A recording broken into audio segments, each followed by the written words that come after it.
hello लोगोफोर बरायबाय बड जब info YouTube चेनेलाव दा नोंथांमोननो लेटेस्ट आपडेट एग्जामनि बागै बेनिफ्राय भेकेन्सियाबो डिक्लेयार जाबाय एमटिएसआव आरो लोगोसे हाबिलदार पस्टआथ' सिगाङाव ओंखारखादोंमोन दा एमटिएस पस्टआबो ओंखारबाय गासै नोंथांमोना भेकेन्सिखौहाय 7000 नि बारा मोननाय जाबाय दा जोबोर मोजां 10 पास लेभेलफोरनि जायफ्रा मेट्रिक पास जादों दासिम एप्लाइ खालामाखैबा सोलिगासिनो दङ लास्ट डेट 30 एप्रिल थ' नोंथांमोना हौवाफोर हिन्जावफोर गासैबो अनलाइन एप्लाइ खालामनो हागोन आरो बेयाव एग्जाम डेट ओंखारबाय नोंथांमोना रेडि जादो दा गोबां कमेन्ट्स खालामदोंमोन बेनिफ्राय एडमिट माब्ला मोनगोन होननानै दा एप्लाइआनो सोलिगासिनो दङ बेनिफ्राय एडमिट होयोब्ला नोंथांमोना थारैनो आपडेटखौ होखागोन दा बेखायनो जों फैग्रोबाय नै अफिसियेल साइटआव दा अफिसियेल साइटआव फैनाय लोगो लोगो जोंहा मोनसे लेटेस्ट आपडेटखौ नायनोसै जे आनजाद माला जागोन भेकेन्सिया बेसेबां ओंखारमारखो दा सिगाङाव जोंहा एमटिएस पस्टआव भेकेन्सिखौ डिक्लेयार खालामाखैमोन दा बेयाव नाय गासैबो पस्टआ बेयाव जाजोब्बाय ओंखारजोब्बाय दा जोबोद बुरजा जाबाय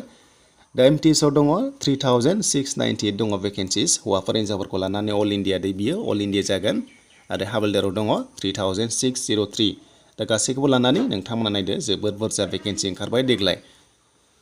थ' बिदिब्ला जों थांसै दानि एग्जाम डेटखौ नायनोसै फैदो अनलाइन एग्जाम जायो नोंथांमोना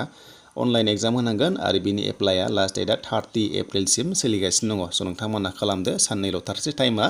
जायफ्रा दासिमबो एप्लाइ खालामनाय भिडिअ नायाखै डिसक्रिपसनाव भिडिअ दङ नायबानो जाबाय मबाइलावनो एप्लाइखौ खालामनो हायो आरो फट'आव नोंथांमोना प्रिन्ट डेट होबानो जाबाय लेटेस्टखौ अके 2022 नि गोदानखौ होबानो जाबाय दानिया जों एग्जाम डेटखौ नायनोसै फै गोबाव खालामलिया दा बेनो नोंथांमोना माल्टिटास्किं स्टाफ एमटिएस बेनिफ्राय हाबिलदार पस्टआव भेकेन्सिखौ मोनबाय आरो बिनि आनजादा जागायसिगोन लोगोफोर थ' नोंथांमोना बिनि आनजादा जागायसिगोननो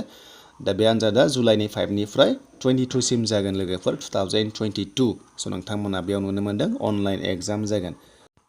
दानिया एडमिट नोंथांमोना माब्ला मोनगोन आरो बोरै डाउनलड खालामनांगौ बेनि सायावबो कमेन्ट्स फैगासिनो दङ थ' जोंहा एडमिटआ दायो थ'वाखै मानोना एप्लाइआ जोबाखै नालाय दा एडमिट होनोब्ला जों गोजौआव मोनसे एडमिट कार्ड मोनदों बेयाव नोंथांमोना क्लिक खालामना हो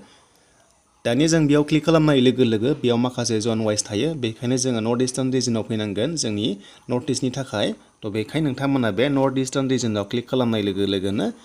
मानि एडमिट ओंखारदों बेयावनो जों मोननो हायो आरो नङाबा नोङो लगइन खालामनानै नोंनि प्रफाइलाव डाइरेक्ट थांनानै एडमिटखौ डाउनलड खालामनो हायो दा जों सिम्पल नायग्रोयोबा जों बेबायदि प्रसेसआव नायनो हायो आरो जे एडमिटआ मानि होदों दासान्दि थ' बेखायनो जों एसे गाहायाव जों बेबायदि लाना फैनानै जोङो बेयाव माखासे नै एडमिट कार्ड मोनदों आरो नङाबा स' नोंथांमोना गोजौआव एडमिट कार्ड मोनसे अपसन मोनदों बेयावबो क्लिक खालामनो हायो दा नोंथांमोना बे गोजौआव एडमिट कार्डआव क्लिक खालामनाय लोगो लोगो बेबायदि इन्टारफेस शो जायो आरो बेनिफ्रायनो नोंथांमोना एडमिटखौ मानि जबनि होदों दायो प्रेजेन्टआवहाय बेयाव नोंथांमोना नायनो हायो दा नै माखासे दङ स्टेटास दङ डेली प्लिस दङ आरो गोबां रोखोमनि टायार 1 टायार 2 दङ आरो लोगोसे admit card stenographer group C group D दङ